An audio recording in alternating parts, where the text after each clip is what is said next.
الحمد لولیہ والصلاة والسلام علی نبیہ وآلہ وصحبہ وبارک وسلم۔ قال اللہ تعالی وتبارک فی القرآن المجید والفرقان الحمید فی شان حبیبہ مخبرا وآمرا ان اللہ وملائکتہ یصلون علی النبی یا ایہا الذین آمنوا صلوا علیہ وسلموا تسلیما۔ اللہم صلی علی سیدنا و مولانا محمد معدن الجود والکرم صلاة و سلاما علیک یا سیدی یا رسول اللہ۔ تمام حمد و ثنا، تعریف و توصیف اللہ جل مجدہ الکریم کی ذات بابرکات کے لیے، جو خالق کائنات بھی ہے اور مالک شاشہات بھی۔ اللہ جل وعلا کی حمد و ثنا کے بعد رسول رحمت، شفیع معظم، نبی محتشم، حضور ختم المرتبت، اللہ کے پیارے، امت کے سہارے، رب کے محبوب، دانائے غیوب، مالک رقاب امم، فخر عرب و عجم، والی کون و مکان، سیاہ لا مکان، سید انس و جاں، سرور لالا رخاں، نیر تاباں، سر نشین مہوشاں، ماہ خوباں، شہنشاہ حسینہ، تتمہ دوراں، سر خیل زہرہ جمالاں، جلوہ صبح ازل، نور ذات لم یزل، باعث تکوین عالم، فخر آدم و بنی آدم، نیر بطحا، رازدار ما اوہا، شاہد ما طغا، صاحب علم نشرہ، معصوم آمنہ احمد مجتبیٰ، حضرت محمد مصطفیٰ صلی اللہ علیہ وآلہ وسلم کے حضور ناز میں اپنی عقیدتوں، ارادتوں اور محبتوں کا خراج پیش کرنے کے بعد، واجب الاحترام محتشم سامعین، عالی مرتبت سامعات، ناظرین و ناظرات، ذی وقار علماء کرام، منتظمین مجلس ھذا، السلام علیکم ورحمۃ اللہ وبرکاتہ۔ ہر سال کی طرح اس مرتبہ بھی پورے احترام کے ساتھ عقیدتوں اور محبتوں کے سانچے میں ڈھل کے بارگاہ زہرا سلام اللہ علیہا میں اپنی عقیدتوں اور محبتوں کا نذرانہ پیش کیا جا رہا ہے۔ اللہ اسے قبول فرمائے۔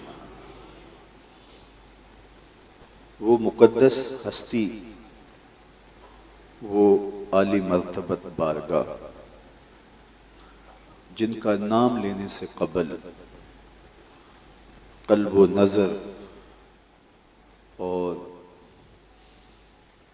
نطق کا بھی وضو ہونا چاہیے۔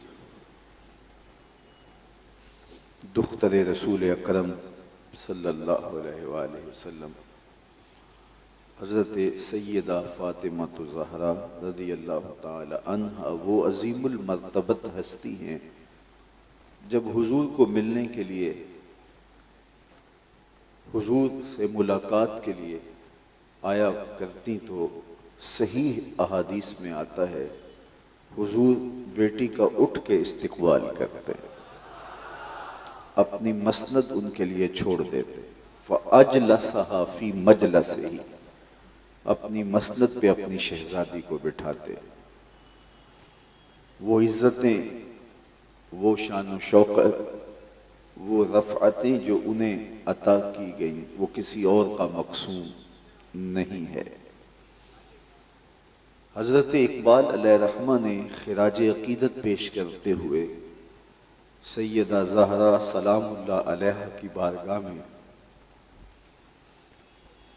جو نذرانہ پیش کیا ہے، آپ میں سے کوئی بھی ایسا نہیں ہوگا جس نے اسے سماعت نہ کیا ہو۔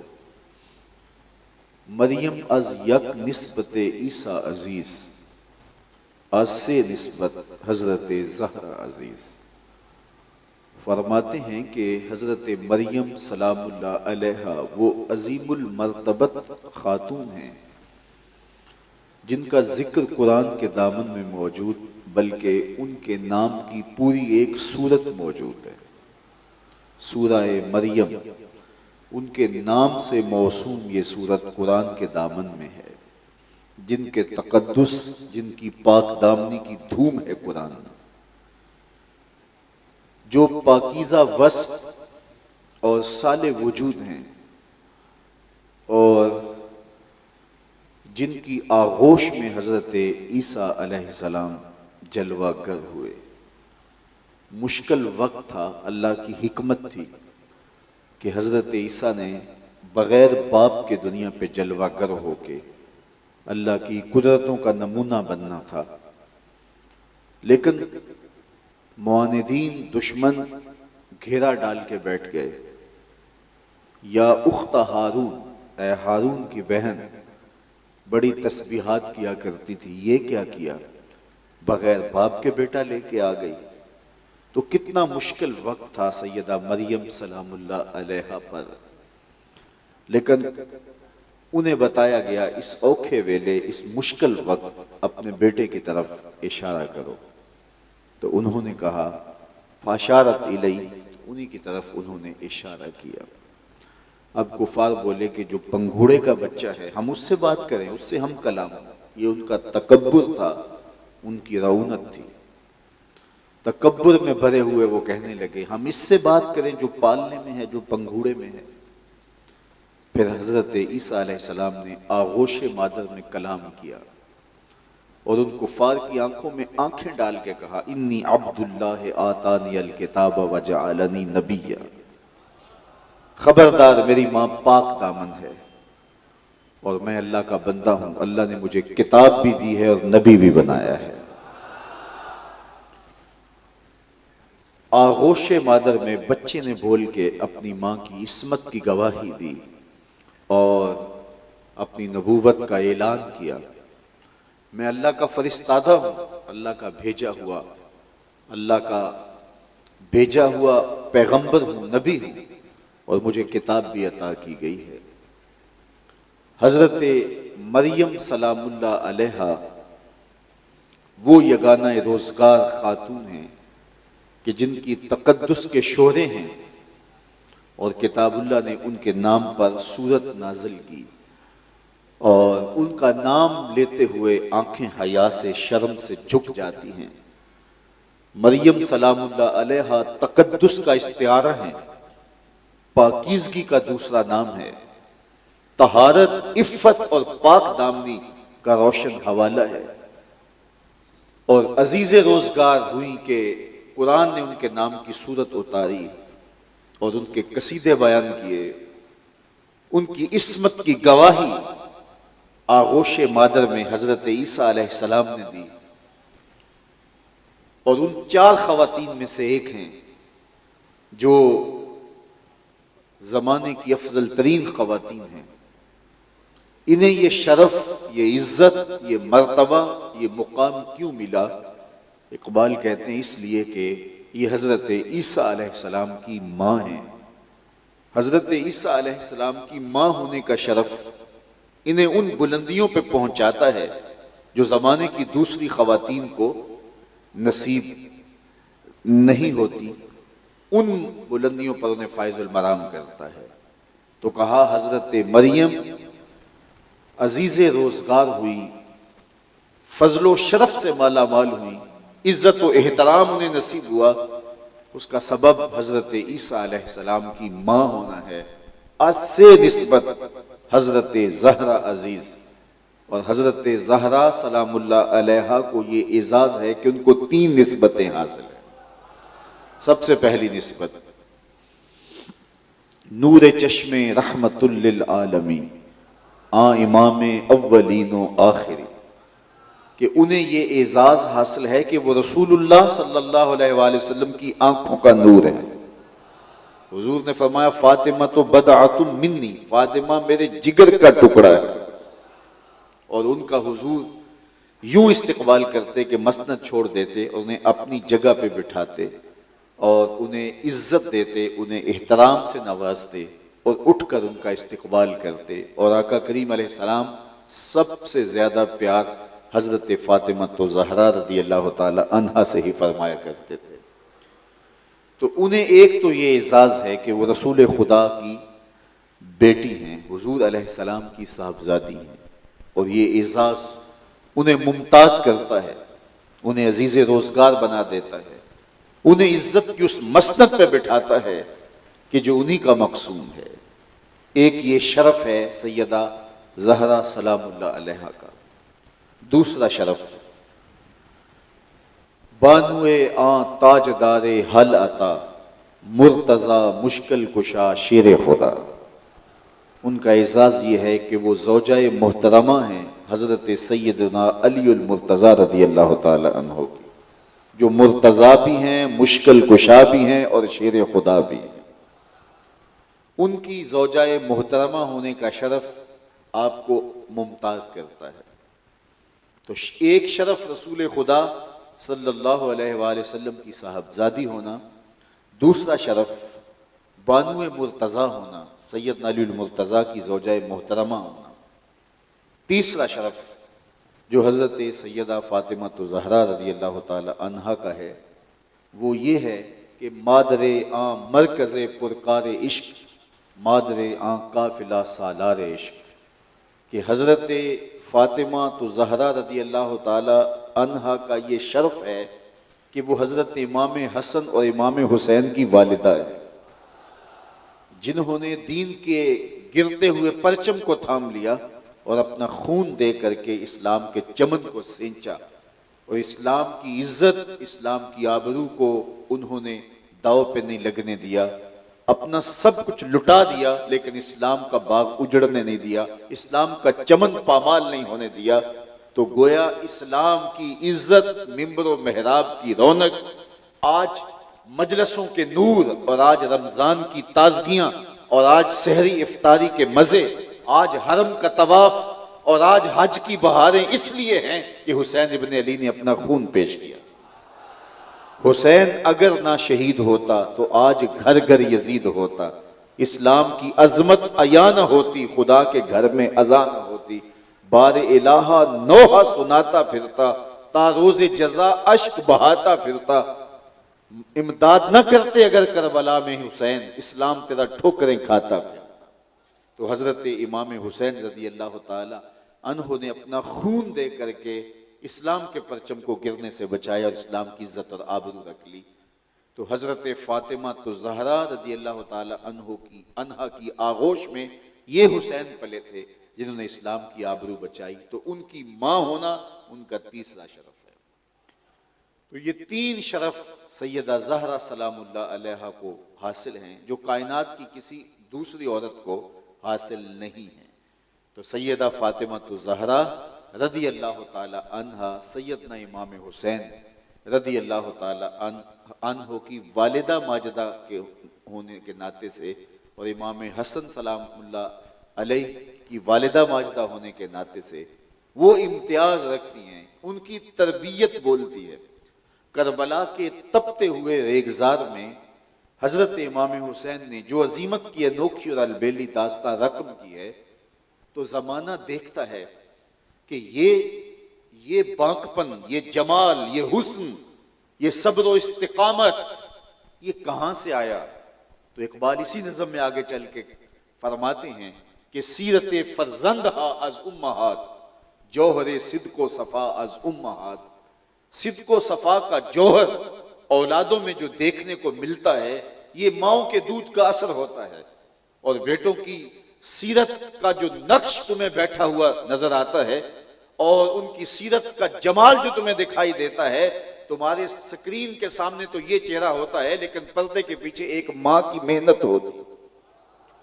تو ماں کی وہ محنت بچے کو اس منزل پہ پہنچاتی ہے، اس مقام پہ پہنچاتی ہے کہ پھر وہ زمانے میں ایک ایسے نقوش ثبت کرتا ہے کہ زمانہ دیکھتا رہ جاتا ہے۔ تو سیدہ فاطمہ زہرا رضی اللہ تعالی عنہا کا یہ کردار کہ ماں ہونے کے ناطے سے انہوں نے اس امت کو جو دیا، امت کے لیے جو ان کی قربانی تھی، اور پردے کے پیچھے مستور رہ کر کے آپ نے جو نسل تیار کی اور جو فرزند اس امت کے لیے تیار کیے کہ انہوں نے اس امت کی ڈوبتی کشتی کو بچایا، تو اقبال کہتے ہیں کہ سیدہ سلام اللہ علیہا سے سیکھنے کی یہ بات ماؤں کے لیے بہت ضروری ہے، چونکہ جب پورا اسلامی معاشرہ بگڑ چکا ہے، جب حالات دگرگوں ہیں، جب ساری قدریں لٹ چکی ہیں، جب سب کچھ پامال ہو چکا ہے، جب امت فرقہ فرقہ بن چکی ہے، جب ہم زخم زخم ہیں، تو کام شروع کہاں سے کریں؟ پمبا کجا کجا نہم کہ ہما داغ داغ است، کہاں کہاں روئی رکھوں جگہ جگہ سے تو خون رستا ہے۔ ہم جہاں بھی دیکھیں امت کا تو شیرازہ بکھر گیا ہے۔ وائے ناکامی متائے کارواں جاتا رہا، کارواں کے دل سے احساس زیاں جاتا رہا، احساس زیاں بھی لٹ گیا، متائے کارواں بھی لٹ گیا۔ زخم زخم ہے، لہو لہو ہے امت، اخلاق بگڑ گئے، اقدار باقی نہ رہی، بڑوں کا حیا باقی نہ رہا، نوجوان حیا باختہ ہو گئے۔ اللہ اکبر، وائے قوم کشتائے تدبیر غیر، کار او تخریب خود تعمیر غیر۔ ہائے وہ قوم کہ جو غیروں کی تدبیروں کا شکار ہو گئی اور اپنے آپ کو توڑ رہی ہے اور غیروں کی تعمیر کر رہی ہے۔ نوجوانہ چوں زنا مشغول تن، از حیا بیگانہ پیرانے کہن۔ اس قوم کی حالت یہ ہے کہ نوجوان حیا کے جوہر سے خالی ہو گئے ہیں اور اپنے تن کو سنوارنے کے اندر لگے ہوئے، سویر سے لے کر شام تک وہ اپنے تن کو سنوارنے کی مشق ہی کر رہے ہیں۔ نوجوان بھی بیوٹی پارلر سے تیار ہو کے آ رہا ہے، ہر وقت کنگھی پٹی میں لگا ہوا ہے، جبکہ اس کا یہ وظیفہ تو نہیں تھا۔ اس کی زندگی کے مقاصد جلیلہ تھے، اس کے مقاصد بہت بڑے تھے، لیکن نوجوانہ چوں زنا مشغول تن، عورتوں کی طرح وہ بھی مشغول تن ہو گیا۔ از حیا بیگانہ پیرانے کہن، اور بوڑھے باپ بھی، بوڑھے اشخاص بھی حیا کے جوہر سے خالی ہوتے چلے جا رہے ہیں۔ بوڑھوں کی آنکھوں سے بھی جب حیا چھن جائے تو پھر جوانوں میں کیا باقی بچے گا؟ دختران او بچشم خود اسیر، بزلف خود اسیر، شوخ چشموں خردہ بینوں خردہ گیر۔ اور عورتوں کی حالت یہ ہے کہ وہ اپنی زلف کی خود اسیر ہو کے رہ گی، شوخ چشم ہیں، دل پھینک ہیں، ساختہ پرداختہ دل باختہ، ابروواں مثل دو تیغے آختہ۔ جب وہ خود شیطان کا روپ بن کے معاشرے کے نوجوانوں کو ورغلانے پہ آمادہ ہوں گی تو پھر بتائیے معاشرے کا حسن سلامت کیسے رہ سکتا ہے اور تقدس کے جوہر کی حفاظت کیوں کی جا سکتی ہے؟ تو جب قوم کا یہ مزاج ہو کہ نہ بوڑھے میں حیا باقی رہے، نہ جوان میں شرم رہے، اور وہ بننے سنورنے کو زندگی کی معراج سمجھنے لگے، اور عورت جو ہے وہ خردہ گیر ہو، عورت شوخ چشم ہو، اپنی زلف کی خود اسیر ہو جائے، اور ہر وقت وہ زینت بازار بننا اور زینت مجلس بننا اور شمع محفل بننا ہی پسند کرے، تو پھر قوم کہاں سے تلاش کریں گے؟ قوم کی نشت کہاں سے ہوگی؟ کہاں سے قوم اب اس بگڑی ہوئی قوم کو، اس فرسودہ معاشرے کو، اس اقدار سے خالی لوگوں کو کس طرح عصر نو منظم کیا جائے، کیسے کھڑا کیا جائے، پھر دوبارہ زندگی کیسے دوڑ سکتی ہے، کیسے دوبارہ وہ اپنے اسلاف کے نقوش قدم چوم سکتے ہیں؟ تو اقبال کہتے ہیں کہ اس قوم کو سنوارنے کے لیے دوبارہ آغوش مادر میں آنا پڑے گا۔ جب زخم زخم ہے بدن اور جگہ جگہ سے لہو رس رہا ہے تو پٹی کہاں باندھے، پھاہا کہاں رکھیں، خون کہاں سے پوچھیں، کہاں مرہم لگائیں، کہاں دارو رکھیں؟ تو پریشان حال ہیں کہ ہم جائیں کہاں اور کدھر سے کام کا آغاز کریں اور کس کام کو کہاں سے شروع کریں کہ سارا آوے کا آوا ہی بگڑ گیا ہے۔ تو اقبال کہتے ہیں کہ آئیے اس دور میں کہ جب تمہارا حال ہی ہو تو خواتین سیدہ فاطمہ تو زہرا رضی اللہ تعالی عنہا کے اسوہ کو اختیار کر لیں، اور آپ کا اسوہ انہیں ایک نئی زندگی دے گا اور ایک نئی نسل کی تیاری کا سبب اور ذریعہ ہوگا، اور نئی نسل اس امت کو دوبارہ کھڑی کر دے گی اور جوانوں کو پیروں کا استاد بنا دے گی۔ شرط یہ ہے کہ سیدہ فاطمہ تو زہرا رضی اللہ تعالی عنہا کا اسوہ انہیں اختیار کرنا پڑے گا۔ اور دیکھیے کہ انہوں نے اپنے بیٹوں کی تربیت کس طرح کی۔ عورت کا کام اولاد کی تربیت، اور یہ اس کا سب سے بڑا وظیفہ ہے۔ جب عورت اس وظیفے سے غافل ہو جائے یا غافل کر دی جائے تو پھر قوموں کا وجود مٹ جاتا ہے، قومیں اپنا تشخص کھو بیٹھتی ہیں۔ مغرب نے اپنی قوم کا جو بیڑا غرق کیا، اور آج وہ طوفان بدتمیزی ہماری طرف بڑھ رہا ہے، سب سے پہلے انہوں نے عورت سے یہ جوہر چھینا، سب سے پہلے اس کا حیا چھینا۔ دیکھیے کچھ مرد کے وصف ہیں، کچھ عورت کے وصف۔ اللہ تعالیٰ نے دونوں کے اوصاف اور دونوں کے اندر کمالات رکھے ہیں۔ کچھ دائرہ خواتین کا ہے، کچھ دائرہ مردوں کا ہے، اور وہ اس دائرے کے اندر اپنی صلاحیتوں کا لوہا منواتے ہیں، اور خواتین اس دائرے کے اندر اپنی صلاحیتوں کا لوہا منواتی ہیں۔ وہ اوصاف حمیدہ، وہ اوصاف کمالیہ، اور وہ جو ہے وہ جوہر جو مرد کا مقصوم ہے وہ مرد میں ہونے چاہیے۔ وفا ہے، اس کی سرشت میں جرأت ہے، بہادری ہے، سخاوت ہے، یہ وہ جوہر ہیں جو ایک مرد کی مروت ہے، یہ اس کی زندگی کا کمال ہے۔ اور عورت کے اندر حیا ہے، پاک دامنی ہے، عفت ہے، مہمان نوازی ہے، بچوں کی تربیت ہے، اور اللہ نے سب سے بڑھ کر کے عورت کے اندر اپنے وصف کا عکس رکھا کہ اس کے اندر اپنی شان ربوبیت کا عکس ڈال دیا کہ جس طرح اللہ مخلوق کو پالتا ہے، عورت اپنی نسل کو پالتی ہے، بھوک پیاس کاٹ کے بھی اس کو پالتی ہے۔ مغرب نے کیا کیا؟ سب سے پہلے اس کا حیا لوٹا، اس کو بے لباس کر دیا، جو اس کا جوہر تھا، جو اس کی پاکیزگی کا ضامن تھا لباس، اس لباس کو اتار دیا۔ لباس اترا تو حیا باقی نہ رہا، جب حیا باقی نہ رہا تو پھر عصمت بھی باقی نہ رہی، پھر پاکیزگی بھی سلامت نہ رہی، پھر عفت بھی تار تار ہو گئی، اور جب عفت تار تار ہوئی تو پھر اس کی امومت مر گئی۔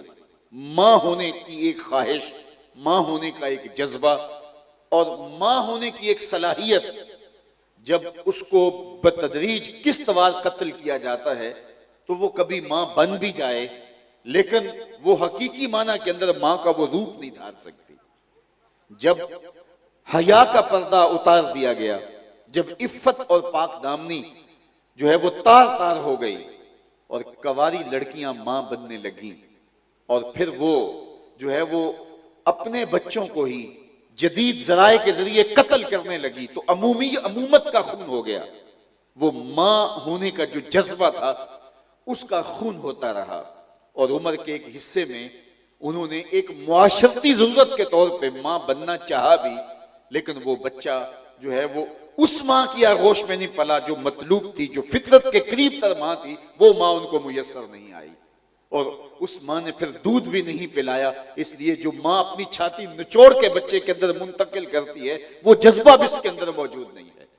تو مغرب نے چھین لیا اس کا وہ جوہر، اور اس کی نقالی کے اندر، اس معاشرے کی نقالی کے اندر عورتوں کے حقیقی روپ کو اور حقیقی رنگ کو اور حقیقی صلاحیتوں کو اجاگر کرنے کی بجائے ان کے بدنی نقوش کو واضح کیا، اور عورت کا جو حقیقی جوہر ہے اور حقیقی اس کی صفات ہے وہ پس پردہ چلی گئی۔ اقبال نے بھی اپنے دور کا المیہ بیان کرتے ہوئے کہا تھا، عشق و مستی کا جنازہ ہے تخیل ان کا، ان کے اندیشہ تاریک میں قوموں کے مزار، چشم آدم سے چھپاتے ہیں مقامات بلند، کرتے ہیں روح کو خوابیدہ بدن کو بیدار، ہند کے شاعر و صورت گرو افسانہ نویس، آہ بیچاروں کے اعصاب پہ ہے عورت سوار۔ وہ زلف و رخسار کی کہانی تو سناتے ہیں، وہ لبہائے لالی کا تذکرہ تو کرتے ہیں، وہ قد زیبا کی کہانیاں تو سناتے ہیں کہ یہ قد قیامت ہے، وہ جھیل جیسی آنکھوں اور نرگسی آنکھوں کی بات تو کرتے ہیں، یہ عورت کے بدن سے متعلق چیزیں ہیں، لیکن عورت کی عفت، عورت کی پاک دامنی، عورت کا حیا، عورت کی پاکیزگی کا جوہر، عورت کے اندر جو ربوبیت کا عکس اللہ تعالیٰ نے رکھا ہے۔ دیکھیے اللہ تعالیٰ جل شانہ کی شان یہ ہے کہ وہ خود پردے میں مستور ہے، لیکن پردے میں مستور ہونے کے باوجود اس کا فیض اور اس کی کرم نوازیاں پورے جہاں کو فیضیاب کر رہی ہیں. روشنی سورج دیتا ہے اور سورج کو سامنے کر دیا اور وہ جہاں میں اجالے بانٹتا ہے. چاند چاندنی بکھیرتا ہے. ستارے راہیں کشادہ کرتے ہیں، راہیں دکھاتے ہیں. پھول تازگی اور فرحت دیتے ہیں، بشاشت پیدا ہوتی ہے. درختوں کے وجود سے پھل ملتا ہے، آکسیجن چھوڑتے ہیں. یہ ہوائیں، یہ فضائیں، یہ دھنک کی شوخیاں، یہ کائنات کی بو کلمونیاں، یہ پھوٹتے ہوئے جھرنے، یہ بہتے ہوئے دھارے، یہ نچڑتے ہوئے بادل اور یہ برستی ہوئی بارش اور زمین سے اگتا ہوا سبزہ، یہ سب اللہ کی طرف سے ہے. لیکن وہ خود پردے میں مستور ہے. پردے کے پیچھے اللہ جل شانہ، لیکن اس کی رحمتوں سے پورا جہاں فیضیاب ہو رہا ہے. تو اللہ نے ماں کو بھی اپنی ربوبیت کی شان سے حصہ دیا اور اس کا عکس ماں کے اوپر ڈالا کہ جس طرح مالک خود مستور ہے لیکن کائنات کے اندر اسی کے فیض سے لوگ پل رہے ہیں. اس کی کرم نوازی اور کرم گستری کا دسترخوان بچا ہوا ہے جس کے کھانے کرم سے لوگ کھاتے ہیں. اس طرح ماں پردے کے پیچھے ہوتی ہے. سکرین پر ماں نہیں ہوتی، سکرین پہ ماں نہیں ہوتی، ماں پردے کے پیچھے ہوتی ہے. لیکن پردے کے آگے شیخ عبد القادر جیلانی ہوتے. یہ ماں کی شان ہے. ماں پردے کے پیچھے ہوتی ہے. ماں کو دنیا جان نہیں ہوتی، وہ پردے میں مستور ہے. لوگوں نے ماں کو دیکھا نہیں، لیکن سکرین پہ بابا فرید الدین گنج شکر دکھائی. ماں پردے کے پیچھے ہوتی ہے لیکن زمانہ دیکھتا ہے کہ پردے کے باہر جو چیز، جو ہستی انہیں نظر آتی ہے وہ خواجہ قطب الدین بختیار کاکی دکھائی دیتی. ماں پردے کے پیچھے مستور ہے لیکن زمانہ دیکھتا ہے کربلا کے تپتے ہوئے ریگزار میں کائنات کو جو برستی ہوئی تلوار اور کڑکتی ہوئی بجلیاں جن تلواروں کے آشیانوں میں ہیں وہ تلواریں لوگوں کو نظر آتی ہیں تو کربلا میں حسین ابن علی کی تلواروں میں نظر آتی ہے. ماں حجرہ فاطمہ کے اندر مستور ہے لیکن بیٹا آج دنیا کو دکھا رہا ہے اور زمانہ دیکھ کے کہتا ہے واہ حسین تو نے فاطمہ کا دودھ ہی پیا. تو ماں مستور ہو کے پردے کے پیچھے جو ہے وہ اپنے بیٹے کی تربیت سے جو ہے وہ ماں بولتی ہے اور ماں کا عکس دکھائی دیتا ہے. تو اللہ تعالیٰ جل شانہ نے ماں کو ربوبیت کا جو عکس دیا ہے، جس طرح خود وہ مستور ہے، پردے کے پیچھے ہے لیکن پوری کائنات اسی کے فیض سے پل رہی ہے. تو ماں کو بھی یہ شان دی ہے کہ وہ پردے میں سمٹ کر کے اپنی نسل کو آگے کرتی ہے اور وہ نسل ایک اچھی قوم دیتی ہے اور قوم کی بہتری کی ضامن بن جاتی ہے. اس لیے قوم کی بہن اور بیٹی کو اقبال نصیحت کرتے ہوئے بولتے ہیں اگر پندے سے درویش پذیری ہزار امت بمیرت تو نہ میری.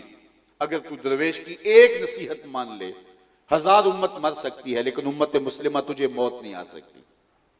وہ کیا ہے؟ بطول باش و پنہا شو ازیں اسر، بطول بن جا اور زمانے کی نگاہوں سے پوشیدہ ہو جا. تو پردے کے پیچھے چلی جا. تیرا کام سکرین پہ آنا نہیں ہے، تیرا کام بازاروں میں نہیں ہے، تیرا کام محفل میں نہیں ہے، تو شمع محفل نہیں ہے، تو چراغ خانہ ہے. تو دیا نہیں جس کو اٹھا کے کوئی جہاں مرضی لے جائے، تو گھر کا چراغ ہے، گھر کی روشنی ہے. تو پردے کے پیچھے چلی جا اور تیرا کام جو ہے وہ پردے پہ آنا نہیں ہے اور تو گھر سنبھال لے. پھر دیکھنا تیری اولاد بہر و بر سنبھال لے گی. تو سمٹ جائے گی، قوم پھیلتی چلی جائے گی. اگر پندے سے درویش پذیری ہزار امت بمیرت تو نہ میری. اگر درویش کی ایک بات مان لے، ہزار قومیں مر جائیں گی لیکن امت مسلمہ تجھے موت نہیں آئے گی. اور وہ کیا نصیحت ہے؟ بطول باش، بطول بن جا، وہ پنہا شو ازیں اسر، اور زمانے کی نگاہوں سے پوشیدہ ہو جا. تجھے زمانہ دقیانوسی کا تانا دے تو پرواہ نہ کر. تجھے اولڈ فیشن کہا جائے تو پرواہ نہ کر. تجھے پتھر کے زمانے کی عورت کہا جائے تو پرواہ نہ کر. تیرے برقعے کو جو ہے وہ قید خانہ قرار دیا جائے تو پرواہ نہ کر. تیرا برقع تیرے حیا کا پہرا ہے، تیری چادر کی ایک سلوٹ تیری آبرو کا پہرا ہے اور تیری عزت کا نشان ہے. تو سمٹ جا، تو پردے کے پیچھے چلی جا. بطول باش و پنہا شو ازیں اسر، زمانہ کچھ بھی کہتا رہے تو زمانے کی نگاہوں سے پوشیدہ ہو جا. تو پوشیدہ ہو جا، تو حجرے میں چلی جا. تو جو ہے وہ اپنے گھر کا چراغ بن، گھر کی روشنی بن. در آغوش شبیر بگیری، پھر دیکھنا تیری آغوش میں بھی حسین کے جانشین جنم لیا کرے.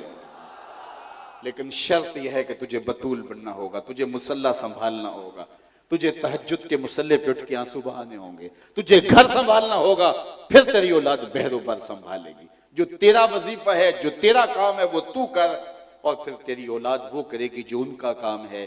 تو جب تو اپنا گھر سنبھال لے گی اور پردے کے پیچھے ہوگی، دیکھیے پھول کو دیکھ کے بے ساختہ زبان پہ آتا ہے سبحان اللہ. میاں وہ تو مستور ہے، وہ تو چھپا ہوا ہے، لیکن جب ہم پھول کو دیکھتے ہیں تو سبحان اللہ پکارتے ہیں، اللہ اکبر. وہ کیا کسی نے کہا تھا کہ گل چیرنے والے نے کس شان سے چیرا ہے، درزوں کی لطافت میں خوشبو نے اما پائی، درزوں کی لطافت میں خوشبو نے اما پائی، گل چیرنے والے نے کس شان سے چیرا ہے. بے ساختہ زبان پہ سبحان اللہ.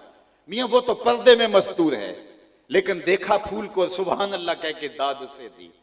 پہاڑوں کو دیکھا بے ساختہ کہا اللہ اکبر. وہ تو پردے میں مستور ہے. برستی بارش کو دیکھا اور موسم کی رنگینیوں کو دیکھا، دھنک کی شوخیوں کو دیکھا، کوسے قضا کا جمال دیکھا تو بے ساختہ پکارے اللہ اکبر سبحان اللہ. میاں وہ تو پردے میں مستور ہے، دیکھنے والی آنکھ جانتی ہے سکرین پہ یہ ہے، پیچھے کوئی کاریگر ہے. سکرین پہ یہ پھول ہے، پیچھے پھول کو تراشنے والا ہے، اس کی درزوں میں رنگ خوشبو بھرنے والا ہے، اس کو لطافت دینے والا ہے، اس کو جمال دینے والا ہے، اس کو حسن دینے والا ہے، اس کو خوبصورتیاں دینے والا ہے. یہ دھنک کی شوخیاں تو دکھائی دیتی ہیں لیکن پیچھے کوئی اور ہے. اس لیے بے ساختہ پھول کو دیکھ کے سبحان اللہ کہنے پہ بندہ مجبور ہوتا ہے.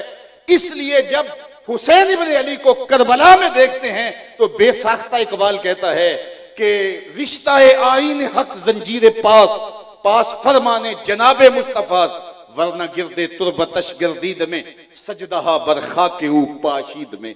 جب حسین ابن علی کی تلوار چلتی ہے اور وہ ظالم کے سامنے سر نہیں جھکاتے، ظلم اور جبر سے سمجھوتا نہیں کرتے، بچے کٹوا دیتے ہیں لیکن اف نہیں کرتے، بیٹے کے حلق سے خون کا فوارہ چھوٹتے ہوئے دیکھتے ہیں لیکن پھر بھی کہتے ہیں اے اللہ حسین کی یہ قربانی قبول کر لے. عباس کے کٹے ہوئے بازو دیکھتے ہیں پھر بھی کہتے ہیں مالک تیرا شکر ہے کہ ہم حق پہ قائم ہیں.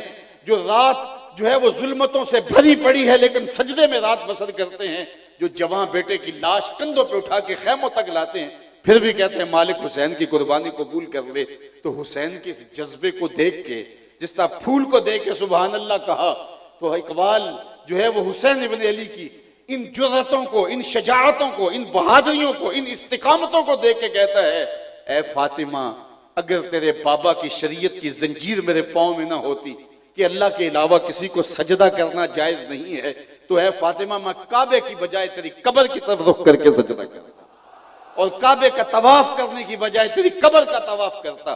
رشتہ آئین حق زنجیر پاس، پاس فرمانے جناب مصطفیٰ، ورنہ گردے تربتش گردید میں تیری قبر کے گرد گھومتا، سجدہ برخا کے پاشید میں، اور میری پیشانی سے ٹپکتے ہوئے سجدے تیری قبر پہ نچھاور ہوتے. کیوں؟ اس لیے کہ جو کام تم نے کیا ہے. کربلا میں تلوار نظر آ رہی ہے، کربلا میں استقامت نظر آ رہی ہے، بھوک اور پیاس کے باوجود جرت نظر آ رہی ہے، لیکن فاطمہ میں جانتا ہوں یہ تیرے دودھ کا اثر ہے. اللہ اکبر. ادب پر وردائے تسلیم و رضا، ادب پر وردائے تسلیم و رضا، آسیہ گرداں و لب قرآن سنا، لب قرآن سرا. کہا وہ ادب کی پروردہ تسلیم و رضا کے ماحول میں پلی ہوئی اور پرورش پائی ہوئی فاطمہ سلام اللہ علیہا کہ جو ہے وہ چکی پیستی رہتی ہے اور لبوں پہ قرآن کا نغمہ جاری رہتا ہے. ماں جب چکی پیس رہی ہو اور لبوں پہ قرآن ہو، آٹا گوندھ رہی ہو لبوں پہ درود ہو، روٹی پکا رہی ہو اور لبوں پہ سلام ہو رسول اللہ کا، تو بیٹے پھر حسین ابن علی جیسے ہی جنم لیں گے. لیکن ماں کی نظریں جب تھرکتی تصویروں پہ ہوگی تو بیٹا کوئی اداکار تو بن سکتا ہے، حسین ابن علی کا جانشین نہیں بن سکتا. ادب پر وردائے تسلیم و رضا، آسیہ گرداں و لب قرآن سنا، لب قرآن سرا. تو قرآن مجید پڑھتے ہوئے چکی پیسنا یہ اس کا اثر ہے کہ آج حسین کربلا میں جو ہے وہ ڈٹا ہوا اور استقامت کا کوہ گراں بنا ہوا ہے. تو اقبال دیکھتا حسین ابن علی کو ہے لیکن خراج سیدہ فاطمہ زہرا سلام اللہ علیہا کو پیش کرتا ہے۔ اس لیے اچھی مائیں اچھی قوم کی ضامن ہوتی ہیں، جب وہ سمٹ جاتی ہیں تو معاشرہ پھیل جاتا ہے، جب وہ پردے میں چلی جاتی ہیں تو سکرین پہ پھول کھلتے ہیں، سکرین پہ خوبصورت نقش و بنگار آتے ہیں۔ اللہ اکبر۔ تو ماں کو سمٹ کر کے ایک نئی قوم کی نشأت کے لیے آگے بڑھنا ہوگا۔ آج یہ امت، یہ قوم، یہ امت مسلمہ لہو لہو ہے۔ سیدہ فاطمہ الزہرا سلام اللہ علیہا اپنی اولاد کی جس نہج سے تربیت کی ہے اور جس ماحول کے اندر صبر و رضا اور تسلیم کا پیکر ان کو بنایا ہے، آج کی خواتین اسلام کے لیے، آج کی مخدرات اسلام کے لیے وہی کامل نمونہ، وہی اکمل نمونہ۔ اور سیدہ سلام اللہ علیہا کا اسوہ رحمت حضور نبی اکرم صلی اللہ علیہ وسلم کے اسوہ کا عکس اور کامل اکمل جو ہے وہ جمال تھا۔ حضرت سیدہ عائشہ محبوبہ محبوب کائنات سلام اللہ علیہ فرماتی ہیں کہ میں نے عادات میں، خصائل میں، اٹھنے بیٹھنے چلنے اور دیگر امور میں جس قدر حضور کے مشابہ سیدہ فاطمہ کو پایا ہے سلام اللہ علیہ کو کسی اور کو نہیں پایا ہے۔ گویا حضور کی سیرت کا عکس سیدہ فاطمہ الزہرا رضی اللہ تعالی عنہا کا پاکیزہ وجود، تو ان کا وجود خواتین اسلام کے لیے کامل اکمل اور مکمل نمونہ۔ اللہ اکبر۔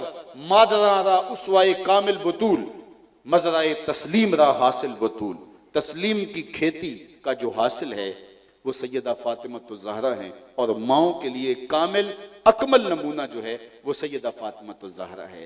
اور ان کی تربیت کا جوہر قرآن سرائی ہے، قرآن پڑھنا ہے۔ گھر کے اندر قرآن کا رواج کہ چکی بھی پیستی ہیں اور قرآن کی تلاوت بھی چلتی ہیں۔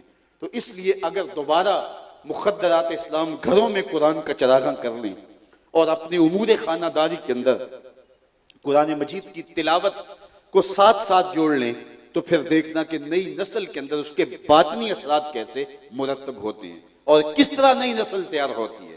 تو نہ دانی تو می دانی کے سوزے کراتے تو دیگر گو کر تقدیر عمر را۔ میری بہن تو نہیں جانتی، اگر تو بہن ہو کے قرآن پڑھے تو عمر کی تقدیر بدلتی ہے، اور اگر تو ماں ہو کے قرآن پڑھے تو بیٹا نیزے کی نوک پہ قرآن سناتا ہے۔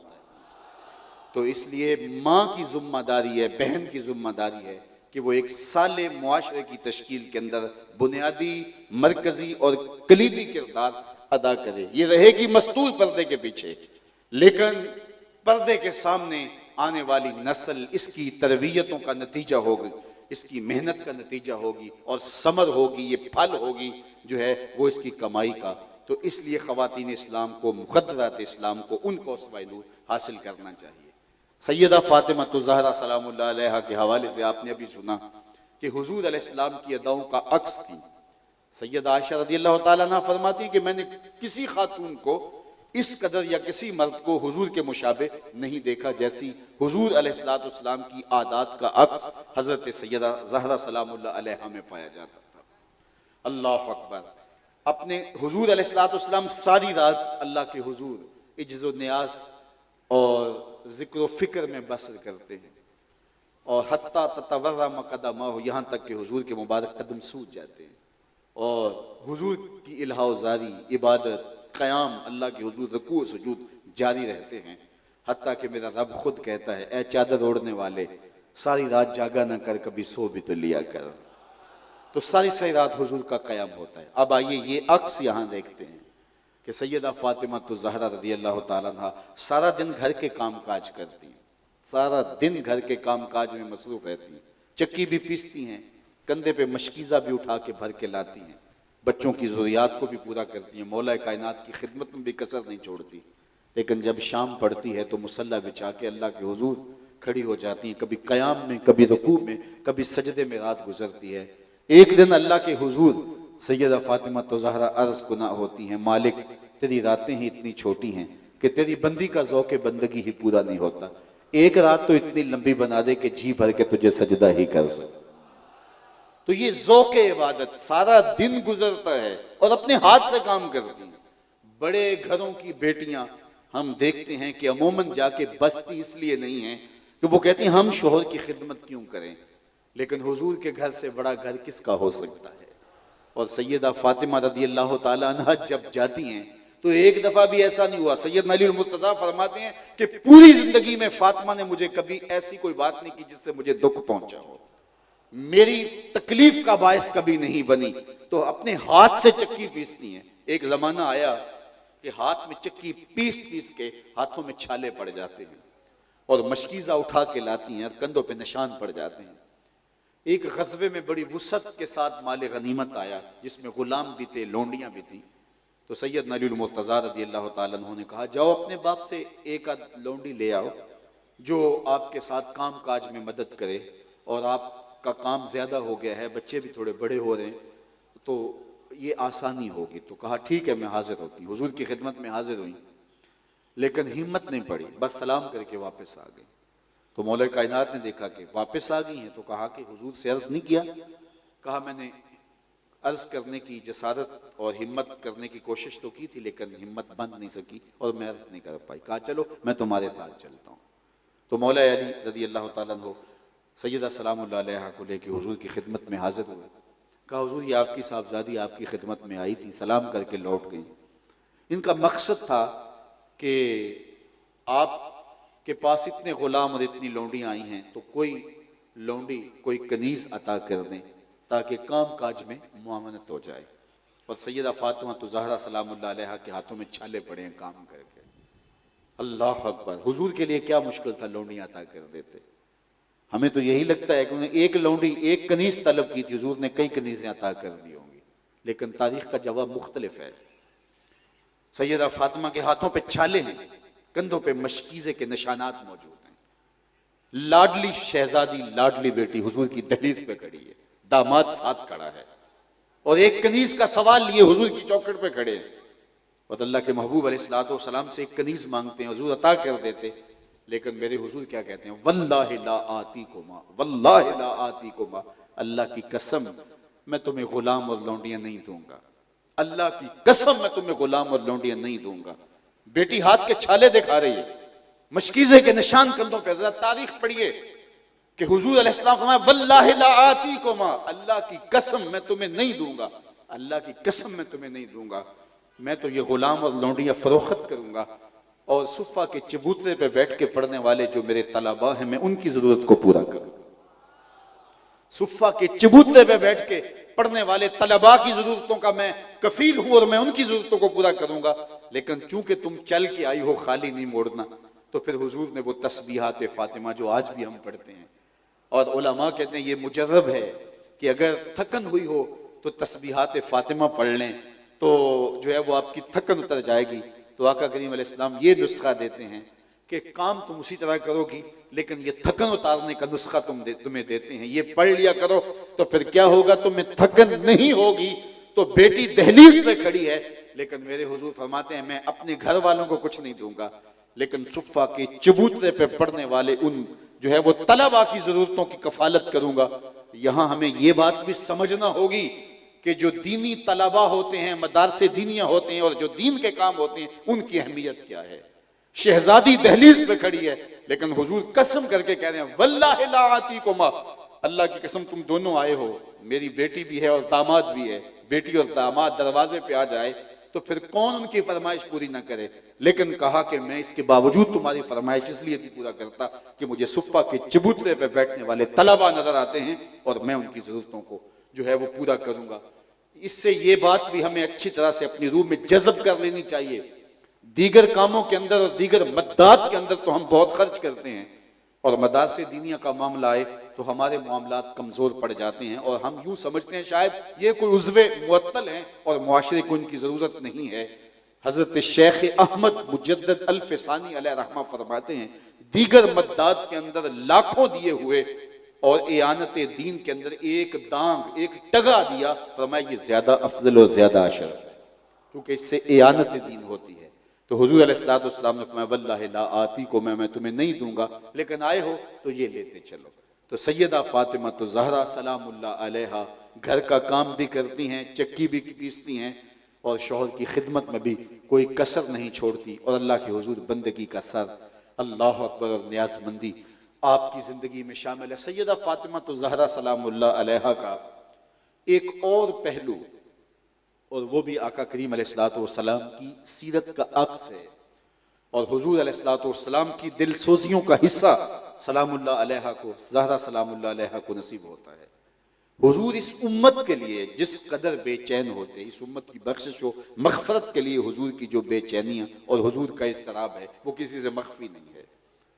ایک روایت میں آتا ہے کہ حضور اچانک بیٹھے تھے اور ہاتھ اٹھائے اور کہا اللہم امتی امتی، اے اللہ میری امت، اے اللہ میری امت، فبکا، اور ساتھ ہی چشمان رحمت سے آنسو ٹپکنے لگے، موتیوں کی طرح آنسو نکل کے حضور کے مبارک رخساروں پہ اور پھر حضور کی مبارک داڑھی پہ آغوش میں آ کے گرتے ہیں اور کیا کہتے ہیں، اے اللہ میری امت، اے اللہ میری امت۔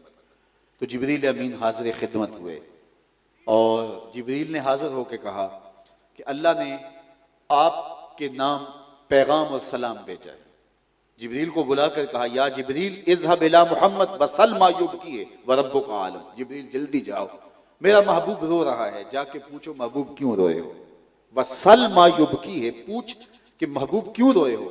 اور جبریل سے کہا وربک عالم، جبریل جاؤ تم پوچھاؤ، لیکن تیرا رب جانتا ہے میرا محبوب کیوں روتا ہے۔ محبوب آنکھوں سے آنسو بہاتے ہیں اور چشمان رحمت تر ہو جاتی ہیں، اور جبریل کو حکم نامہ ملتا ہے جاؤ میرے محبوب سے پوچھ کے آؤ کیوں روتے ہو، اور جبریل سنو میں جانتا ہوں میرا محبوب کیوں روتا ہے۔ تو جب اللہ جانتا ہے تو پھر جبریل کو کیوں بھیجا جا رہا ہے؟ بتلانا مقصود تھا، محبوب بے تاب ہو تو اللہ جبریل کو بھیجا کرتے ہیں، محبوب کی دلجوئی مقصود تھی۔ تو جبریل حاضر خدمت ہوئے اور کہا کہ رب کا سلام ہے آپ کے نام، اور پیغام ہے کہ آپ کیوں روئے ہیں، کیا ماجرا ہوا۔ تو حضور کیا کہتے ہیں، کسی اپنی وجہ سے نہیں، کسی اپنے مسئلے سے نہیں رویا، میں امت کے غم میں رویا ہوں، مجھے امت کا غم رلا رہا ہے۔ تو جبریل بار عزدی میں حاضر ہو کے عرض کی کہ مالک تیرے محبوب کا تیرے نام پیغام یہ ہے کہ کسی اپنی وجہ سے نہیں رویا، میرے گھر میں کئی دن فاقہ چلتا ہے اس وجہ سے نہیں رویا، کھانے کو کچھ میسر نہیں اس لیے نہیں رویا، بلکہ میرا ماجرا یہ ہے، رونے کا مسئلہ یہ ہے کہ مجھے امت کا غم رلاتا ہے۔ تو جبریل کو پھر دوبارہ بھیجا کہ محبوب سے کہو کہ محبوب پریشان نہیں ہو، جیسے کہو گے ویسے ہی کر لیں گے، جیسے کہو گے ویسے ہی کر لیں گے۔ اللہ اکبر، وَلَسَوْفَ يُعْطِيكَ رَبُّكَ فَتَرْضَىٰ، آپ کا رب آپ کو اتنا نوازے گا کہ آپ راضی ہو جائیں گے۔ اللہ اکبر۔ حضرت امام جعفر صادق رضی اللہ تعالیٰ عنہ فرماتے ہیں کہ اہل شام کا خیال یہ ہے، قرآن مجید کی سب سے امید افزا آیت یہ ہے لا تقنطوا من رحمت اللہ، اللہ کی رحمت سے کبھی مایوس نہ ہونا۔ کہا عام لوگوں کا خیال یہ ہے قرآن مجید کی سب سے امید افزا آیت یہ ہے لا تقنطوا من رحمت اللہ، لیکن فرمانے لگے ہم اہل بیت کا خیال یہ ہے قرآن مجید کی سب سے امید والی آیت یہ ہے وَلَسَوْفَ يُعْطِيكَ رَبُّكَ فَتَرْضَىٰ، اس لیے کہ ہم حضور کے مزاج کو جانتے ہیں۔ اللہ کہا محبوب ہم آپ کو راضی کرنا ہے، اور حضور نے فرمایا کہ میں اس وقت تک راضی نہیں ہوں گا جب تک ایک گناہگار بھی جہنم میں ہوا، ایک گناہگار بھی جہنم میں ہوا تو میں راضی نہیں ہوں گا۔ تو یہ حضور کی امت کے ساتھ محبت کا عالم ہے، اور میرے امام بولے پیش حق مجدہ شفاعت کا سناتے جائیں گے، پیش حق مجدہ شفاعت کا سناتے جائیں گے، آپ روتے جائیں گے ہم کو ہنساتے جائیں گے، وسعتیں دی ہیں خدا نے دامن محبوب کو، جرم کھلتے جائیں گے اور وہ چھپاتے جائیں گے، جرم کھلتے جائیں گے اور وہ چھپاتے جائیں گے۔ وہ کسی نے کسی مجلس میں کہا کہ وہ اپنا مقدمہ کیسے ہار سکتا ہے جس کے حضور وکیل ہوں، تو لوگوں نے کہا سبحان اللہ ماشاءاللہ، تو میں نے کہا کہ وکیل یہاں بمانہ ایڈوکیٹ ہے، اس لیے کہ بات مقدمے کی چل رہی ہے تو متعلقات سے جو مفہوم اخذ ہو رہا ہے وہ وکیل اس معنی میں ہے، تو میں نے کہا وکیل نگہبان کے معنی میں بھی ہوتا ہے اور وہ حضور ہمارے وکیل ہیں، لیکن یہاں ایڈوکیٹ کے معنی میں وکیل کا لفظ استعمال ہوا ہے، تو میں نے کہا اس معنی میں حضور ہمارے وکیل نہیں ہے، حضور ہمارے شفیع ہیں۔ وکیل اور شفیع میں فرق ہوتا ہے، وکیل عدالت میں لڑتا ہے کہ میرے موکل نے یہ جرم نہیں کیا لہٰذا چھوڑا جائے، اگر جرم ثابت ہو جائے تو سزا ضرور ہوتی ہے۔ وکیل کی لڑائی، وکیل کی بحث، وکیل کے دلائل اس بات پر ہوتے ہیں جج کے ساتھ، منصف کے ساتھ، قاضی کے ساتھ کہ میرے موکل نے یہ جرم نہیں کیا لہٰذا چھوڑا جائے۔ شفیع کہتا ہے سب کچھ کیا ہے میرا آنا دیکھا جائے۔ حضور وکالت نہیں فرمائیں گے، شفاعت فرمائیں گے۔ تو اس لیے حضور علیہ السلام کی شفاعت آسرا ہے، تو اہل بیت فرماتے ہیں کہ ہمارے نزدیک سب سے امید افزا آیت یہ ہے وَلَا سَوْفَ يُعْطِيكَ رَبُّكَ فَتَرْضَىٰ، فترضا کی گواہی ہے خدا تیری رضا چاہے، فترضا کی گواہی ہے خدا تیری رضا چاہے، کسی نے پایا ہو یہ مرتبہ ہم نے نہیں دیکھا، حبیب دو سراسا دوسرا ہم نے نہیں دیکھا، جو پہنچا ہو سرے عرش اولا ہم نے نہیں دیکھا، تیری تو بات ہی کیا تو شاہ مرسلاں ٹھہرا، شہنشاہوں سے کم تیرا گدھا ہم نے نہیں دیکھا، ہمیں 100 ناز ہے اس پر کہ ہم تیرے ہی منگتے ہیں، ہمیں 100 ناز ہے اس پر کہ ہم تیرے ہی منگتے ہیں، کوئی بھی در تیرے در کے سوا ہم نے نہیں دیکھا، فترضا کی گواہی ہے خدا تیری رضا چاہے، کسی نے پایا ہو یہ مرتبہ ہم نے نہیں دیکھا، میں کھو جاؤں حشر کی بھیڑ میں تو آپ فرمائیں، ہمارے در کا ثاقب تھا گدھا ہم نے نہیں دیکھا، فترضا کی گواہی ہے خدا تیری رضا چاہے، کسی نے پایا ہو یہ مرتبہ ہم نے نہیں دیکھا۔ تو حضرت نبی اکرم اس امت کے ساتھ جو پیار کرتے ہیں، امت کے ساتھ جو ربط باطن ہے حضور کا، اللہ اکبر، فرمایا انا فرطکم علی الحوض، میں حوض کوثر پر تمہارا فرط بن کے جاؤں گا۔ یہ اس لفظ سے میں اور آپ آشنا ہیں، آگاہ ہیں۔ یہ چھوٹے بچے کا جب جنازہ پڑھتے ہیں تو اس وقت ہم یہ دعا مانگتے ہیں اللہم اجعلہ لنا فرطا، اے اللہ اس بچے کو ہمارے لیے فرط بنا دے۔ تو فرط کسے کہتے ہیں؟ علماء سے پوچھئے۔ جب سفر کے لیے قافلے چلتے تھے کسی زمانے میں، آج تو وہ دور موجود نہیں رہا، تو پڑاؤ سے پہلے جب دوپہر سر پہ آ جاتی یا رات کو رکنا ہوتا، تو پڑاؤ سے قبل اسی قافلے کے کچھ لوگ جو بڑے جذبوں سے سرشار ہوتے اور صحت مند ہوتے، وہ آگے بڑھ کے جو ہے وہ اپنی سواریاں لے کے آگے نکل جاتے، اور آگے کوئی شجر سایہ دار دیکھتے، کوئی صاف جگہ دیکھتے، اس میں کوئی کانٹے جھاڑیاں ہوتی تو ان کو کاٹ دیتے، کہ تھکا ہوا قافلہ جب آئے تو آتے ہی سامان رکھ کے لیٹ جائے، آ کے خود جھاڑیاں کاٹ کے اپنی جگہ بنانا پڑے، تو یہ ان کے لیے مشکل ہوگی تھکے ہوئے لوگوں کے لیے۔ تو وہ جو 2 4 5 10 صحت مند جوان آگے چلے جاتے اور قافلے کے بیٹھنے سے آنے سے پہلے ہی تیاری کر کے رکھتے تاکہ آسانی سے قافلہ پہنچ جائے تو آسودہ ہو جائے، ان کو عربی میں فرط کہتے ہیں۔ حضور فرماتے ہیں آنا فرطکم علی الحوض، میں پہلے اس لیے جا رہا ہوں کہ حوض کوثر کے پیالے بھر بھر کے تمہارے لیے رکھ دوں گا۔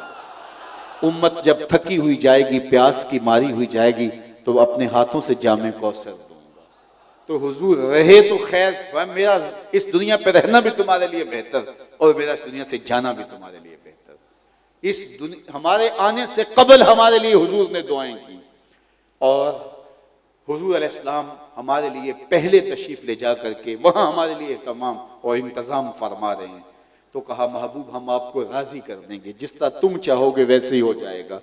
تو امت کے لیے یہ حضور کی دل سوزیاں، یہ حضور کی محبت، اب وہی عکس آپ سیدہ سلام اللہ علیہا کے پاکیزہ وجود میں دیکھتے ہیں کہ سجدے میں سر رکھ کر کے امت کی بخشش کی دعائیں مانگتی، امت کی نجات کی دعائیں مانگتی۔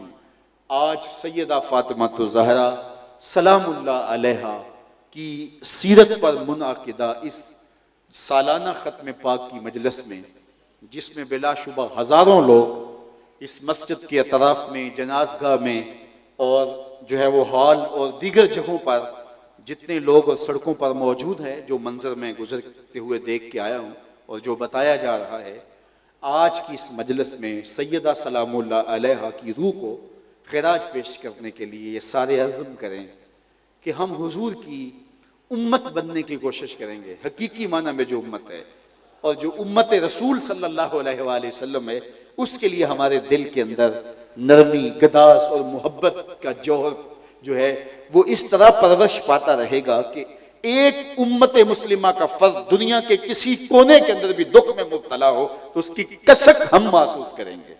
اخوت اس کو کہتے ہیں، چبھے کانٹا جو کابل میں تو دلی کا ہر پیر و جواں بےتاب ہو جائے۔ اقبال نے تو وہ آنکھ کی مثال دی ہے نا، مبتلائے درد ہو کوئی عضو روتی ہے آنکھ، کس قدر ہم درد سارے جسم کی ہوتی ہے آنکھ، جسم کے کسی بھی حصے کو تکلیف ہو تو آنکھ آنسو ٹپکاتی ہے۔ تو ہم پوری امت کے لیے، میرے حضور نے امت کو ایک دیوار کی مانند قرار دیا، جس کی جو ہے وہ اینٹیں ایک دوسرے کے ساتھ پیوست ہیں، اور یا حضور نے جسم کی مانند قرار دیا اور فرمایا کہ جس طرح جسم کے کسی عضو کو تکلیف پہنچے اور پورا جسم بخار میں مبتلا ہو جاتا ہے، تو امت جہاں بھی کٹ رہی ہو، لٹ رہی ہو، کاش کہ ہم فرقہ پرستی کے آزار سے نکل کر کے اور جغرافیائی تقسیمات سے نکل کر کے ہم امت کے تصور کو اجاگر کریں کہ اس وقت امت ہم سے کیا تقاضا کر رہی ہے۔ آج دنیا گلوبل ولیج بن گیا ہے اور پورا کفر ملت واحدہ کی صورت کے اندر ہمارے سامنے ہے۔ وہ ایک دوسرے کے مفادات کے لیے کھڑے ہوتے ہیں، ایک دوسرے کے مفاد کے لیے لڑتے ہیں، لیکن آج ہم جو ہے وہ گروہی تقسیم میں اور ہم جو ہے وہ فرقہ وارانہ تقسیم میں مزید تشدد اور گروہ بندی کا شکار ہوتے چلے جا رہے ہیں، اور جو ہے پھر لابیوں اور لابیوں سے پھر آگے کہاں سے کہاں لڑکتے چلے جا رہے ہیں اور بند گلیوں میں داخل ہو رہے ہیں۔ آج امت کے تصور کو پھر اجاگر کرنا ہوگا۔ شام میں کٹنے والا مسلمان میرے بدن کا حصہ ہے، اور عراق میں کٹنے والا مسلمان میرے بدن کا حصہ ہے۔ یمن کے اندر جس لاش کے ٹکڑے کیے جاتے ہیں وہ خنجر میرے سینے پہ چلتا ہے، اور کشمیر کے اندر جس بیٹی کی آبرو اور عزت پامال ہوتی ہے وہ میری بہن اور میری بیٹی ہے، اور فلسطین کے اندر جن بچوں کو ذبح کیا جا رہا ہے وہ میرے فرزند ہیں، وہ میرے بیٹے ہیں۔ یہ میرے حضور کی سیرت کا عکس ہے، یہ میرے حضور کی یہ دل سوزیوں کا اور حضور علیہ السلام کی مبارک طبع کا نور ہے۔ اور سیدہ فاطمہ تو زہرا سلام اللہ علیہا سجدے میں سر رکھتی ہیں اور حضور کے ایک ایک قدم پہ امت کے غلاموں کو جو جہنم میں پھنسے ہیں ان کو جہنم سے چھڑانے کی آرزو کرتی ہیں، اور اس شرط پہ سجدے کو لمبا کرتی ہیں، اور امت کا درد ان کے سینے کے اندر جس طرح جاگتا ہے اور امت کے لیے جو ان کی دل سوزیاں ہیں، تو آج ان کی روح کو خراج عقیدت پیش کرنے کے لیے جس طرح مخدرات اسلام کو گھروں میں جو ہے وہ اپنی ذمہ داریوں کو سنبھال کر کے ایک قوم کی نشأت کے لیے اپنے کردار کو اجاگر کرنا پڑے گا، دوسری طرف جو ہے یہ ذمہ داری ہمیں بھی نبھانی ہوگی کہ ہم ایک امت واحدہ بننے کی کوشش کریں۔ اور پوری امت اس وقت امت لہو لہو ہے، زخم زخم ہے۔ آج دیکھیے کہ ہماری باہمی گروہی اور جغرافیائی اختلافات نے آج ہمیں کہاں کھڑا کر دیا ہے۔ پوری کائنات کے اندر 1 انچ جگہ بھی ایسی نہیں ہے جہاں آتش و آہن برستے ہوں اور وہ کفار کی سرزمین ہو۔ جہاں بھی آگ برستی ہے، جہاں بھی بارود برستا ہے، وہ دھرتی مسلمانوں کی سرزمین ہے، دھرتی مسلمانوں کی دھرتی ہے۔ اور آج ہمارے تشدد نے، آؤ حضور سے معافی مانگیں، اپنے رب سے معافی مانگیں اور امت واحدہ بننے کے لیے عملی کردار ادا کریں۔ چھوڑ کے آپ کا دامن رحمت آقا ہم سے بھول ہوئی، چھوڑ کے آپ کا دامن رحمت آقا ہم سے بھول ہوئی، کھو دی اپنی قدر و قیمت آقا ہم سے بھول ہوئی۔ دیکھ ہماری آنکھ مچولی، اپنے سینے اپنی گولی، بھول گئے ہم درس اخوت آقا ہم سے بھول ہوئی۔ بن گئے سیموں زر کے بندے، تن کے اجلے من کے گندے، لٹ گئی ہم سے فقر کی دولت آقا ہم سے بھول ہوئی۔ دنیا کے ٹھکرائے ہوئے ہیں، تیرے در پہ آئے ہوئے ہیں، کھول دے اپنا باب رحمت آقا ہم سے بھول ہوئی۔ ہم نے بزرگوں سے سنا ہے، اپنے بڑوں سے سنا ہے، علماء صوفیاء نے لکھا ہے کہ جو فریاد سیدہ فاطمہ کے ذریعے سے حضور کی بارگاہ میں پیش کی جائے وہ رد نہیں کی جاتی۔ تو آؤ وسیلہ زہرا سے حضور کی بارگاہ میں عرض کریں، آقا ہم سے بھول ہوئی، ہمیں معاف کر دیجئے۔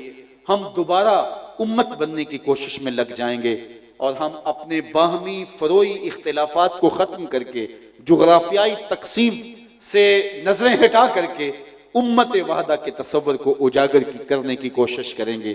یہ امت جب امت بن جائے گی اور خلافت اسلامیہ کا جب احیاء ہو جائے گا تو پھر وہ وقت دور نہیں ہے کہ امت مسلمہ پھر اپنے پاؤں پہ کھڑی ہوگی اور کوئی میلی آنکھ سے کسی مسلم جو ہے وہ فرد کو نہیں دیکھ سکے گا، کسی عورت کی آبرو کی طرف کوئی نظر اٹھا کے نہیں دیکھ سکے گا۔ جب ہم خلافت کے نور سے مالا مال تھے اور جب وحدت کے اجالے جو ہے وہ ہمیں روشنیاں دیتے تھے اور جینے کے راستے دکھاتے تھے، تو اس وقت اگر ایک بیٹی بھی مدد کے لیے پکارتی تھی تو دیبل کے ساحل پہ ہمارے قافلے پہنچتے تھے اور محمد بن قاسم جو ہے وہ مدد کو پہنچتا تھا۔ اور آج کتنی بیٹیاں اغیار کے نرغوں میں سسک رہی ہیں، کوئی ان کی فریاد کو پہنچنے والا نہیں۔ میں نے فلسطین کی بچیوں کی ایک تصویر دیکھی تھی ماضی میں، کہ وہ ساحل کے کنارے پہ کھڑے ہو کر کے پاکستان کی طرف منہ کر کے جھنڈے لہرا کے پاکستان کو آوازیں دے رہی ہیں. لیکن آج کوئی محمد بن قاسم، کوئی صلاح الدین ایوبی، کوئی نور الدین زنگی نہیں، کوئی آکھے وارث شاہ نوں اج قبراں وچوں بول، کوئی آکھے وارث شاہ نوں اج قبراں وچوں بول، اج کتاب عشق دا کوئی اگلا ورقہ کھول. ایک روئی سی تی پنجاب دی تو لکھ لکھ مارے وین، اج لکھاں تیاں دیس دیاں وارث شاہ تینوں کہن. اج دین نبی دا وانگ یتیماں تے گھر گھر تکے کھاوے، کتھوں لبا عمر بہادر جڑا روندے نوں گھل لاوے. تو آؤ سب سے پہلے معافی مانگیں، اپنے گناہوں کی معافی مانگیں، حضور سے معذرت کریں کہ ہم نے امت شکنی کا جرم کیا، ہم نے امت شکنی کا جرم کیا اور آج ہمارے اوپر یہ حالات آئے. ہم وحدت کا سبق پھر پڑھیں اور صداقت اور دیانت کے جب درس ہم پڑھ جائیں گے تو دنیا کی امامت کی ذمہ داریاں ہمارے کندھوں پہ ڈالی جائیں گی، اور اگر ہم نے وہ سبق نہ پڑھے تو وہ ذمہ داریاں ہمیں کبھی نہیں دی جائیں گی. ہم بھیڑ بکریوں کی طرح ذبح ہوتے رہیں گے اور ذبح ہو رہے ہیں. تو ہم اپنے گناہوں کو اور اپنی کوتاہیوں کو تسلیم بھی کریں اور اس کی معافی بھی مانگیں. آپ کو شاید پنجابی سمجھنا آتی ہو تو پنجابی کے ایک شاعر نے اپنے دکھڑے کو بارگاہ رسالت ماب میں بڑے درد مندانہ لہجے میں پیش کیا کہ حضور معافی، حضور معافی، حضور معافی، حضور معافی، تساں سی ڈکیا جنہ کماں تھی حضور جی میں کر گیا واں، گناہاں دی دل دل دے اندر گل میں تیکر اتر گیا واں، تہاڈے حکماں نو چھڈ کے آقا میں جیندہ کتھے ہاں مر گیا واں، حضور معافی، حضور معافی. تو ہم زندہ کب ہیں؟ ہم تو لاشیں ہیں. ہم زندہ نہیں رہے، ہم لاشیں ہیں جو اپنے کندھوں پہ خود اٹھائے پھر رہے ہیں. کسی دنیا کے کسی خطے میں ہماری توقیر نہیں، ہماری کوئی عزت نہیں ہے. کیا مسلمان یوں ہوا کرتے تھے؟ کیا مسلمان کی یہ آبرو ہوا کرتی تھی؟ تو جب ہم اپنے اسلاف سے رشتہ توڑ لیں گے اور ان کی تعلیمات سے رخ موڑ لیں گے تو پھر وہی ہوگا جو ہمارے ساتھ ہو رہا ہے. تو آئیے آج سیدہ سلام اللہ علیہا، سیدہ زہرا سلام اللہ علیہا کے یوم سعید کے موقع پر آج ان کے تذکرہ نور کے جھرمٹ کے اندر ہم اپنے گناہوں کا اعتراف کر کے اللہ سے معافی مانگیں اور ہم عزم کریں، بالخصوص مخدرات اسلام ایک نئی قوم کی تیاری کے لیے ایک جد و جہد کا آغاز کریں، ایک قد و کاوش عمل میں لائیں اور گھروں میں سمٹ کے اپنی نسل، اس کے جو امانت دی گئی ہے اولاد کی شکل کے اندر، یہ اس کا ماں کی گود ہی پہلا مدرسہ ہے. تو اس درس گاہ کی جو تعلیم ہے وہ خوبصورت ہونی چاہیے، چونکہ ماں جب سکھاتی ہے، جو ماں تعلیم دے سکتی ہے وہ کسی اور درس گاہ سے نہیں ملتی. اقبال کا ایک لہجہ دیکھیے کتنا دل آویز ہے، یہ فیضان نظر تھا یا کہ مکتب کی کرامت تھی، سکھائے کس نے اسماعیل کو آداب فرزندی. آغوش مادر میں چھوڑ کے چلے گئے تھے حضرت اسماعیل علیہ السلام کو حضرت ابراہیم علیہ السلام، ابھی دودھ پیتا بچہ تھا، چھوڑ کے چلے گئے اللہ کے حکم سے وادی غیر ذی زرع میں، ایسی وادی میں جہاں کوئی جھاڑی بھی نہیں تھی، جہاں کوئی پھلدار کیا پھولدار درخت بھی نہیں تھا، جہاں شجر سایہ دار بھی میسر نہیں تھا. مورخ اسلام حفیظ جالندھری اس وادی کا نقشہ کھینچتے ہوئے بولتے ہیں، وہ وادی جس میں وحشت بھی قدم رکھتی تھی ڈر ڈر کے، جہاں پھرتے تھے آوارہ تھپیڑے بادے سر سر کے، جہاں پر گھاس اگتی تھی، جہاں نہ پھول کھلتے تھے، مگر وہ سرزمین تھی آسماں بھی جھک کے ملتے تھے. اس وادی غیر ذی زرع میں فرزند کو چھوڑا اور چلے گئے. ایک مدت کے بعد اللہ کا حکم لے کے واپس آئے اور کہا کہ بیٹا میں تمہیں ذبح کرنا چاہ رہا ہوں، فانظر ماذا تری، اب تیری بتا رائے کیا ہے. آج باپ بیٹے کو چھوڑ کے چلا جائے اور کچھ عرصے پہ کے بعد آ کے وہ اپنا استحقاق جتلائے تو بیٹا آگے سے کھڑا ہو جاتا ہے کہ آپ نے ہمیں دیا کیا کہ آج استحقاق جتلانے آگے ہو. لیکن آغوش مادر میں بیٹے کو چھوڑ کے جانے والے ابراہیم، آج بیٹا جوانی کی دہلیز پہ، بلوغت کی دہلیز پہ قدم رکھتا ہے تو ہاتھ میں چھری لیے آتے ہیں اور کہا بیٹا میں تجھے ذبح کرنے کا ارادہ رکھتا ہوں، فانظر ماذا تری، بتا تیری رائے کیا ہے. بیٹا خاموش ہو جاتا تو یہ بھی امتثال امر تھا، سکوت من الرضا، خاموشی بھی رضا ہوتی ہے. گردن جھکا لیتا، زبان سے کچھ نہ بولتا تو کامل اطاعت تھی، فرما برداری سے.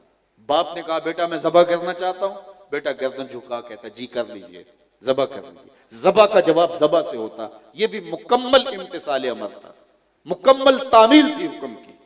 لیکن بیٹا دو قدم آگے بڑھ کے جواب دیتا ہے. ذرا قرآن اٹھائیے، جب باپ نے کہا بیٹا میں تمہیں ذبح کرنا چاہ رہا ہوں، تو بیٹے نے یہ نہیں کہا یا ابا تذبح، ہاں ذبح کر لیجئے، ذبح کا پوچھا تو ذبح کا جواب دیتے، لیکن نہیں، بیٹے نے آگے بڑھ کے کہا یا ابا تفعل ما تؤمر، ماں میں عموم ہے، باپ میرے بابا ذبح کیا ہے، جو بھی کرنا ہے کیجئے، صرف ذبح ہی نہیں، یا ابا تفعل ما تؤمر، جو بھی حکم ہے کیجئے، رہی بات میری ستجدنی انشاءاللہ من الصابرین، آپ دیکھیں گے صبر کر کے دکھاؤں گا، میرے رب نے چاہا تو صبر کر کے دکھاؤں گا، میرا دامن صبر کا چھلکے گا نہیں، آپ کیجئے جو کرنا ہے۔ اللہ اکبر۔ اور منظر ہے منا کی وادی کا، رسیوں سے بیٹے کو جکڑ لیا جاتا ہے، اور یہ بیٹے کی اپنی آرزو تھی کہ کہیں شدت درد سے تڑپوں نہ، اور تڑپنے کی وجہ سے اللہ کے حکم کی تعمیل میں کہیں آپ کو تاخیر نہ ہو جائے۔ تو جب باپ نے بیٹے کو جکڑ لیا، فلما اسلما وتلہ للجبین، باپ نے بیٹے کو پیشانی کے بل لٹا لیا، جب دونوں نے طے کر لیا، فلما اسلما، جب دونوں راضی ہو گئے، دونوں ایک نقطے پہ آگئے، دونوں نے طے کر لیا، کیا طے کر لیا؟ فلاں بنگلہ خرید لیں، یہ طے ہو گیا فلاں نمبر کی گاڑی خرید لیں، نہیں، باپ ذبح کرنے پر آمادہ ہوا، بیٹا ذبح ہونے پہ آمادہ ہوا، اور پھر باپ نے بیٹے کو پیشانی کے بل لٹایا، بدن چکڑا ہے رسیوں سے، ہاتھ میں چھری پکڑی ہے، کارکنان قضاء و قدر دم بخود ہیں، مالک قیامت آنے والی ہے، بوڑھا باپ ہاتھ میں چھری لیے اپنے نوخیز بچے کو ذبح کرنا چاہ رہے، کہا فرشتوں ذرا میرے بندے کی ادا کو دیکھو، تم کہتے تھے یہ دھینگا مشتی کریں گے، فساد کریں گے، سجدے تو ہم کرتے ہیں، ذرا میرے بندے کی اس ادا کو بھی دیکھو، میرے حکم کی تعمیل کے جذبے کو بھی دیکھو۔ اللہ اکبر۔ جب باپ نے بیٹے کو لٹا لیا، ذبح کرنے لگا، تو بیٹا بولتا ہے ابا جان میری رسیاں کھول دیجئے، کیوں؟ پروگرام تبدیل ہو گیا، کہا نہیں، کل کا مورخ یہ نہ لکھے کہ باپ ذبح کرنا چاہتا تھا، بیٹا ہونا نہیں چاہتا تھا، باپ نے باندھ کے کیا، کھول دیجئے رسیاں، نہیں تڑپوں گا۔ اللہ اکبر۔ تو بیٹا تیار ہوتا ہے ذبح، گردن رکھ دیتا ہے، باپ ہاتھ میں چھری لے کے ذبح کر۔ یہ کون سا بیٹا ہے جو دودھ پیتا باپ چھوڑ گیا تھا، اور آج باپ کہتا ہے تو بیٹا گردن جھکا دیتا ہے۔ تو اقبال کہتا ہے یہ فیضان نظر تھا یا کہ مکتب کی کرامت تھی؟ اسماعیل نے کس درسگاہ میں پڑھا تھا، کس یونیورسٹی میں گئے تھے، کس دانشگاہ سے سیکھا تھا کہ باپ کے حکم کو ٹالنا نہیں ہے؟ یہ کہاں سے انہوں نے پڑھا تھا، کس کتاب میں دیکھا تھا؟ یہ فیضان نظر تھا یا کہ مکتب کی کرامت تھی؟ سکھائے کس نے اسماعیل کو آداب فرزندی؟ فرزندی کے آداب کہ باپ کے سامنے اف نہیں کرنی، گردن رکھ دینا ہے، یہ کس نے سکھائے تھے؟ یہ ماں ہاجرہ نے سکھائے تھے۔ تو جب ماں سکھاتی ہے تو پھر بیٹا اسماعیل ذبیح اللہ بنتا ہے، جب ماں سکھاتی ہے تو بیٹا حسین ابن علی بنتا ہے، جب ماں سکھاتی ہے تو بیٹا غوث اعظم بنتا ہے، جب ماں سکھاتی ہے تو بیٹا بابا فرید گنج شکر بنتا ہے۔ اس لیے ماں کو سمٹنا ہوگا، گھر سنبھالنا ہوگا۔ یہ 2 بچے، یہ 4 بچے، یہ کائنات ہے پوری، ایک ایک بچہ کائنات کے رخ کو بدل کے رکھ دیتا ہے۔ مت سمجھیے میری صلاحیتیں محدود ہو رہی ہیں، سیدات النساء سیدہ فاطمہ الزہرا سلام اللہ علیہا سے بڑی صلاحیت کس کے پاس تھی؟ جو حضور کی گود میں پلی تھی، حضور کے گھر سے تربیت لی تھی۔ انہوں نے کہا میرا مدرسہ ہی ہے کہ میں نے حسنین کو تربیت کرنی ہے، میں نے زینب کی تربیت کرنی ہے۔ اور پھر زمانے نے دیکھا کہ زینب نے کس طرح شام کے دربار کے اندر حق کا بول بالا کیا، اور کس طرح حسنین کریمین نے حق کی آواز کو بلند کیا۔ تو آج مقدرات اسلام کو اسوہ فاطمہ سلام اللہ علیہا پہ آنا ہوگا، اور ہمیں بھی جو ہے وہ سیدہ فاطمہ الزہرا سلام اللہ علیہا کی وہ جو ان کا سوز دروں جو اس امت کے لیے ہے، اس سے امت کی وحدت کے لیے گامزن ہونا پڑے گا۔ اللہ اپنی خاص کرم نوازیوں سے ہم سب کو مالا مال کرے۔ کی محمد سے وفا تو نے تو ہم تیرے ہیں، یہ جہاں چیز ہے کیا لوح و قلم۔